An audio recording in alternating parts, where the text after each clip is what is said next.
Hello. So I just saw Beetlejuice Beetlejuice, and I thought it was pretty good. I mean, it was better than I expected it to be. I'm a huge fan of the original film, like most people are. It's a classic, it's hilarious. It's timeless. It's so unique and different and quirky and weird. The makeup and effects for the time were incredible, and most of them have aged really well. Initially, when I heard there was going to be a sequel, I was kind of lukewarm on it.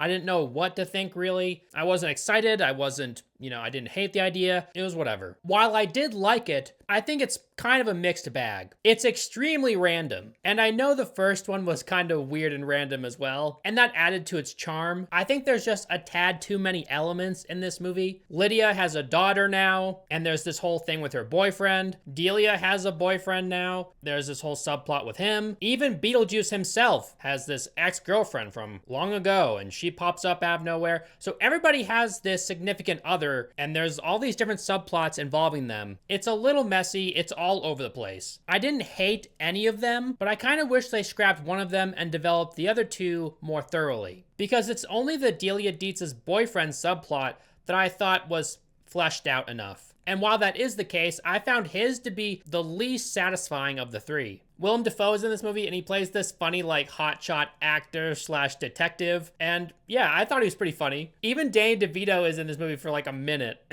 You know how the original movie made the Banana Boat song super iconic? And now whenever you hear that song, you think of Beetlejuice? They use the song in this movie for a funeral. And then at the end of this movie, they do something similar where they use a different song for a marriage scene. This is probably just me, but I wasn't a huge fan of the song choice, and it goes on for a lot longer than I think it should. I wish they used something more catchy. It's kind of like a slow song, and I don't know. It just didn't have nearly the same punch as the Banana Boat song from the original movie, although it was acted well. The acting was pretty great in this movie. Catherine O'Hara is so funny. I loved her in this. Jenna Ortega was pretty good, I thought. Michael Keaton definitely brings the same sort of energy that he did in the first movie, despite his age, and yeah, I thought he was great. It's honestly surprising how well Beetlejuice's appearance works from movie to movie. Because in the original movie, he kind of already looks older just due to the makeup, so they didn't have to change him all that much for this movie. Jenna Ortega's character Astrid's boyfriend and Beetlejuice's girlfriend, both of those subplots felt kind of undercooked to me. There's a fun twist with Jenna Ortega's boyfriend. He's kind of just like dealt with and then everything moves on. Like he just dies randomly.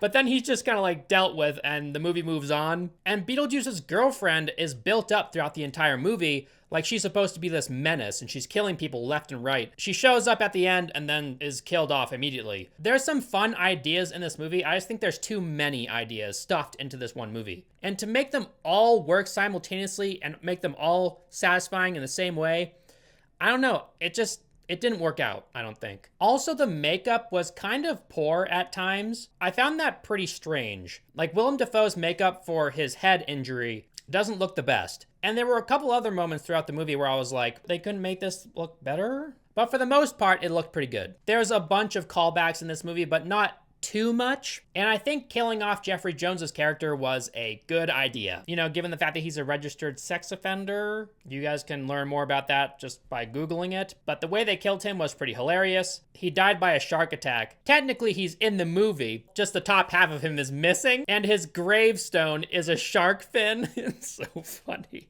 And I love the idea of the soul train. Oh my God. This movie is a mixed bag, but I still liked it a lot. It's definitely more positive than negative. And for current Tim Burton, that's a win. Let me know what you guys thought of this movie in the comment section down below, and I'll see you in the next one. Goodbye.